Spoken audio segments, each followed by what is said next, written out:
Ferez-vous jamais confiance à un film plus vieux que vos grands-parents pour faire rire ou surprendre un enfant? Ces films ont déclenché des boycotts, réécrit l'histoire du cinéma et ont même transformé des enfants stars en légendes ou en parias. Oubliez les devoirs ennuyeux. Ces classiques en noir et blanc ont provoqué des émeutes, des larmes et de la joie. Prêts à découvrir quels vieux films sont vraiment amusants? Les temps modernes de Charlie Chaplin. Ce film a failli être interdit et a fait rire aux éclats les enfants partout. Pourquoi? Parce qu'un homme à moustache a osé affronter toute une usine. Dans les temps modernes, 1936, le petit vagabond de Charlie Chaplin ne se bat pas seulement contre les machines, il affronte l'avenir lui-même. Les usines engloutissent les travailleurs, les chaînes de montage avalent la dignité humaine. Les enfants d'aujourd'hui ne font peut-être pas face à des engrenages tournants, mais qui ne peut pas se sentir comme un petit rouage? Chaplin, avec ses jambes en spaghetti et son visage en caoutchouc, est gavé de force par une machine à déjeuner défectueuse. On aurait dit qu'il était dévoré vivant, a dit un jeune critique en 1936. Le slapstick du film faisait hurler de rire les enfants, mais sous les blagues se cachait le danger.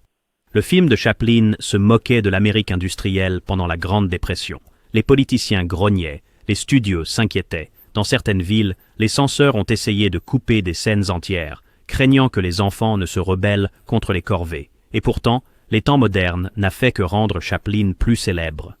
Le film l'a consacré comme un champion du petit peuple et une icône permanente sur tous les murs des salles de classe. Les Mignonnes auraient-ils existé sans les pitreries de Charlot? Peut-être pas. Le magicien d'Oz. Vous pensez que le magicien d'Oz n'est que des arcs-en-ciel et des couleurs? Détrompez-vous, ces scènes d'ouverture en noir et blanc poussiéreux sont ce qui accroche le cœur des enfants. Bien sûr, la plupart des gens se souviennent du magicien d'Oz, 1939, pour ses couleurs éclatantes, mais il commence et se termine de manière crue, grise et envoûtante. Quand le Kansas de Dorothy n'est qu'un nulle part, monochrome et plat, chaque détail compte, la tempête semble réelle. La boue a de la profondeur, la tornade cauchemardesque. Certains enfants, la voyant pour la première fois, préfèrent en fait le réalisme du Kansas en noir et blanc à la fausseté peinte d'Oz. Pourquoi quelqu'un voudrait-il revenir à la couleur? A demandé un critique de 10 ans en 1940. Les critiques ont qualifié le prologue du Dust Bowl de coup de poing dans l'estomac. Les enfants pouvaient le ressentir. Et voici le comble. Judy Garland a failli être remplacée pour être trop réaliste dans ses premières scènes. Les patrons du studio ont paniqué. Ce n'est pas un dessin animé, s'est plaint l'un d'eux. C'est une vraie gamine. Imaginez le magicien d'Oz, sans le tremblement de Judy, sans ce chien qui a l'air si perdu dans la tempête. Est-ce que les arcs-en-ciel nous importeraient même? King Kong. Aucun film dans l'histoire n'a fait crier les enfants et supplier pour plus de cauchemars comme King Kong. Nous sommes en 1933. Les parents s'évanouissent dans les allées. Les enfants s'accrochent à leur pop-corn comme à des gilets de sauvetage. Quand King Kong surgit de la jungle, chaque enfant voit un monstre, mais aussi, peut-être, un géant incompris. Les effets spéciaux, primitifs selon les normes d'aujourd'hui, ont encore du mordant. King Kong n'est pas seulement effrayant, il est triste, a écrit un jeune fan. La fureur du gorille, son ascension désespérée de l'Empire State Building sont devenus des légendes de cours de récréation. Mais les conséquences? Certains cinémas ont refusé de montrer le film aux enfants. Les enseignants se plaignaient de nuits blanches. L'héritage de King Kong ne réside pas seulement dans les monstres, mais dans chaque histoire où les enfants encouragent l'intrus. De plus, ce film a donné naissance aux matinées de films de monstres, entraînant des générations d'enfants dans les cinémas le samedi matin, avec du popcorn et tout, The Kid. Si vous voulez voir un film qui a presque brisé Hollywood et fait pleurer 1 million d'enfants, commencez ici. The Kid, 1921, ne met pas seulement en vedette Charlie Chaplin, il en fait une figure paternelle pour une génération perdue. Le vagabond de Chaplin trouve un garçon abandonné, les deux rusent, font des farces et survivent ensemble. Le drame en coulisses, légendaire. La jeune star, Jackie Coogan, a failli être remplacée par un enfant moins émotif. Les producteurs s'inquiétaient. Aucun enfant acteur ne devrait éclipser Chaplin. Mais les larmes de Coogan et son sourire ont brisé des cœurs dans le monde entier. « C'est moi », a dit un orphelin en 1922, sauf que je n'ai pas Chaplin. Les critiques l'ont qualifié de dangereusement sentimental. Certains adultes soutenaient que cela ferait que les enfants attendraient trop du monde, mais le public, les enfants surtout, étaient du côté de Chaplin. Le Kid a réécrit les règles. Les films en noir et blanc pouvaient vous faire rire et pleurer dans la même scène. Frankenstein. Il est grand, il est cousu ensemble et en 1931, il est devenu le héros improbable de chaque enfant.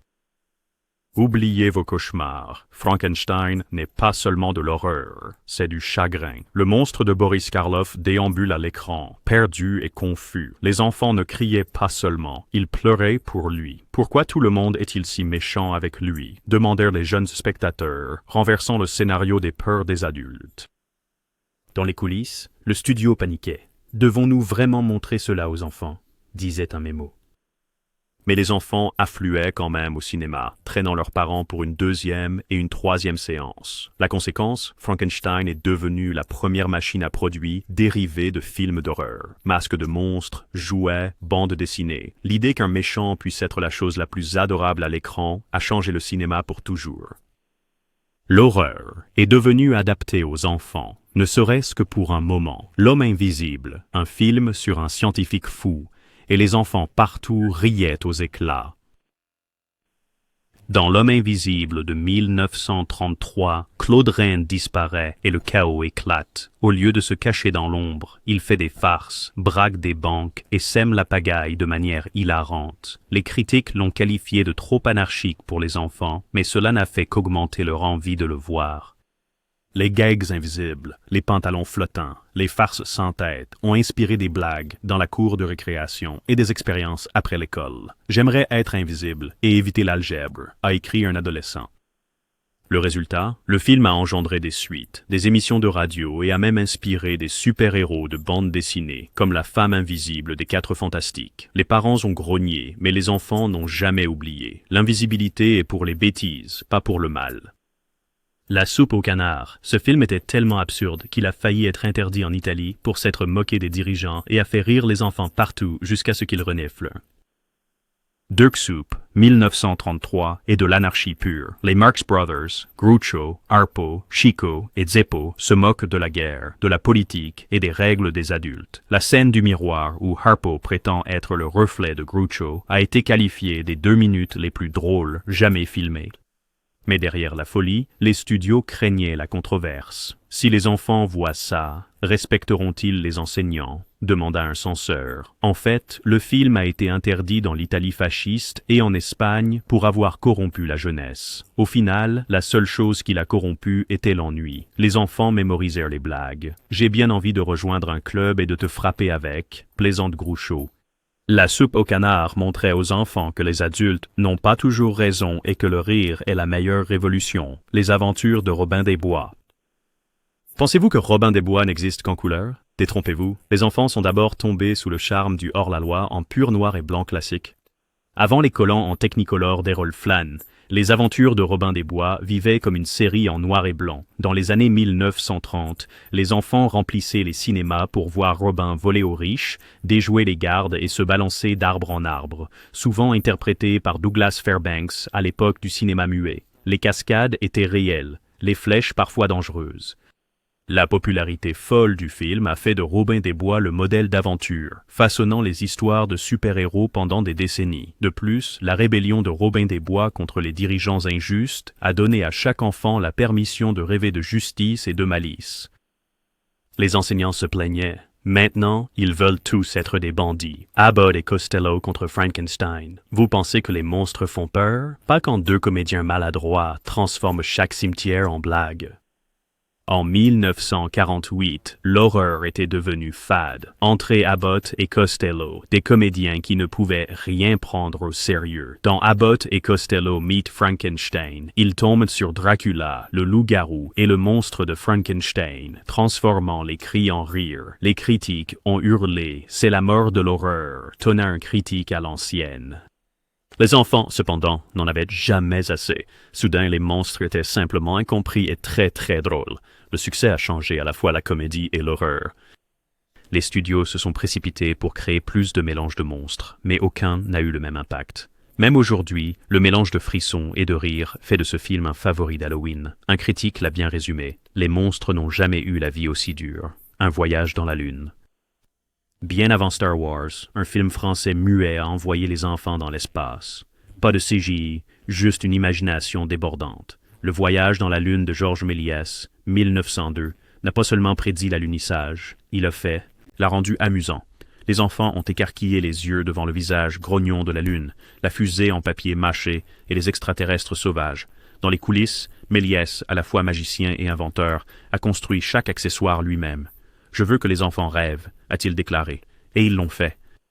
Les écoles demandèrent des copies. Les foires scientifiques utilisèrent des scènes pour enseigner l'astronomie. L'homme dans la Lune est devenu un mème un siècle avant les mèmes. Même Spielberg l'appelle le film le plus important de la science-fiction. Pour les enfants, c'est la preuve que l'imagination l'emporte sur les effets spéciaux à chaque fois. Laurel et Hardy, 2 hommes, un âne, est le concours de danse le plus ridicule de l'histoire du cinéma. Les enfants essaient encore de l'imiter. Way Out West, 1937, avec Laurel et Hardy, les meilleurs amis maladroits dont le burlesque a changé la comédie à jamais. L'intrigue, remettre un acte de propriété d'une mine d'or au propriétaire légitime. La réalité, chute, espièglerie et une scène de danse si entraînante que TikTok en serait jaloux.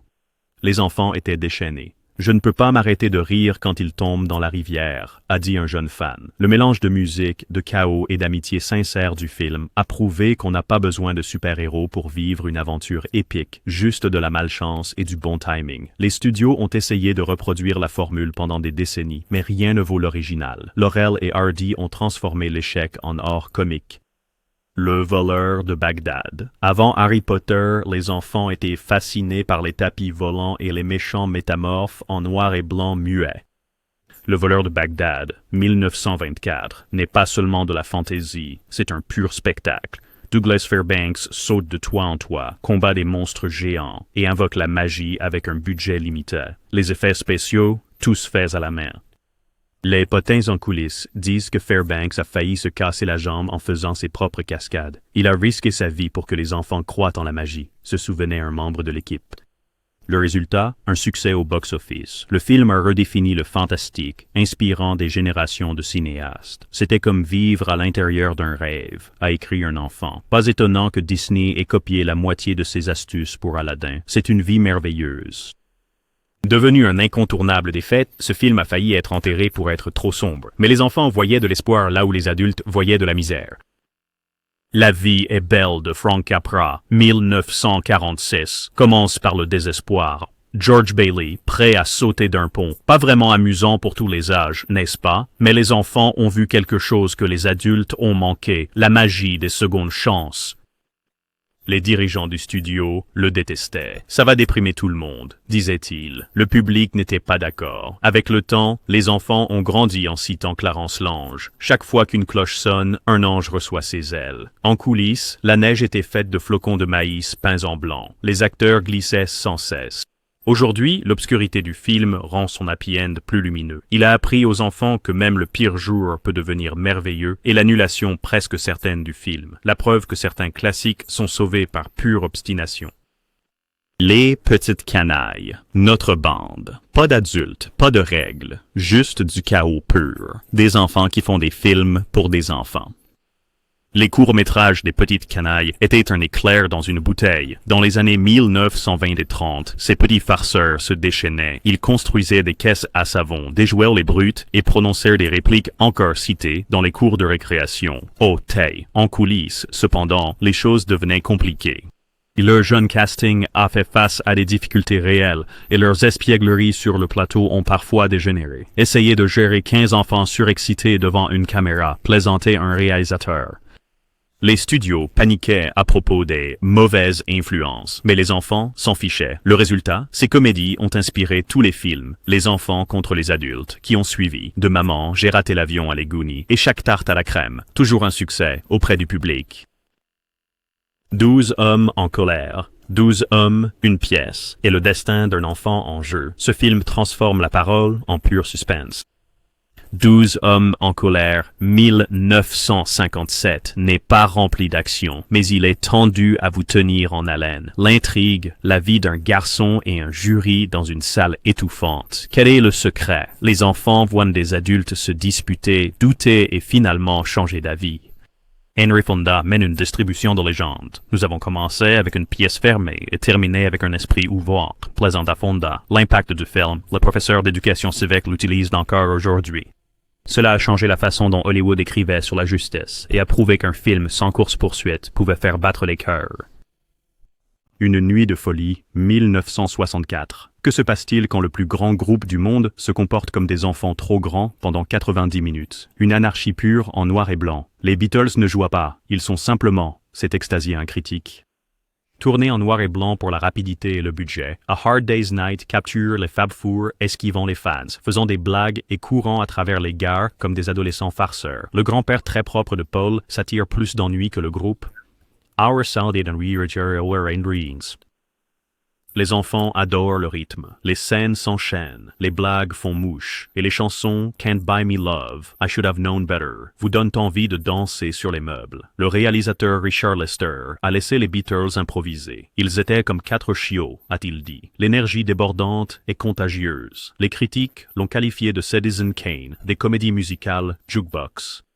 Il a inventé le clip musical, avant même que MTV ne soit une idée, et il a prouvé qu'avec assez de plaisir, le noir et blanc peut ressembler à du Technicolor. Le Bouffon du Roi, 1955. Danny Kaye porte le burlesque à des sommets de cap et d'épée dans Le Bouffon du Roi, une parodie médiévale qui tourne en dérision toutes les histoires de héros que vous connaissez. Le bouffon maladroit de Kaye se retrouve mêlé à des intrigues royales, des erreurs d'identité et des coupes empoisonnées.